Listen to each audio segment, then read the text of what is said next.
যে আজকে সকালে সুনামগঞ্জ সিলেট আঞ্চলিক মহাসড়কে এক মর্মান্তিক দুর্ঘটনায় সপ্তম শ্রেণীর শিক্ষার্থী সহ মা মেয়ে সহ ৩ জনের সড়ক দুর্ঘটনায় মৃত্যু হয়েছে। একটি সিএনজি এবং ট্রাকের মুখোমুখি সংঘর্ষে এই দুর্ঘটনা ঘটে সুনামগঞ্জের নবীনগর এলাকায়।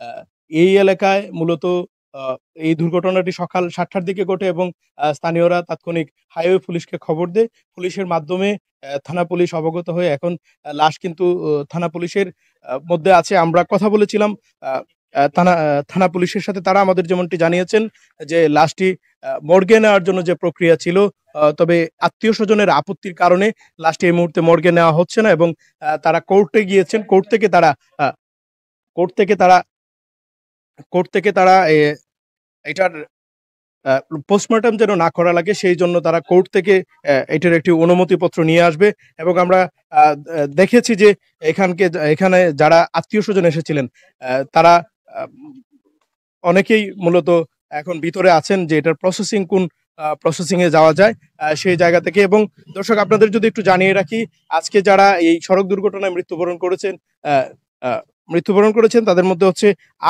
আখি দাস, বয়স হচ্ছে ৪০, এবং তার মেয়ে প্রথমা দাস, যে হচ্ছে সুনামগঞ্জ সতীশচন্দ্র বালিকা উচ্চ বিদ্যালয়ের ৭ম শ্রেণীর শিক্ষার্থী, এবং সিএনজি চালক যিনি ছিলেন সজল ঘোষ, তিনিও মূলত স্পট ডেড হন। প্রথমা দাস কিছুটা সুস্থ থাকলেও তাকে দ্রুততম সময়ের মধ্যে হাসপাতালে নেওয়ার চেষ্টা করা হয় এবং পথিমধ্যেই কিন্তু প্রথমা দাস মারা যায়। এবং এই ঘটনার জেরে বলা চলে যে সুনামগঞ্জে এক ধরনের আ স্থবিরতা নেমে এসেছে। বিশেষ করে আপনারা জানেন যে আগামী ২৮ তারিখ থেকে শারদীয় দুর্গোৎসব।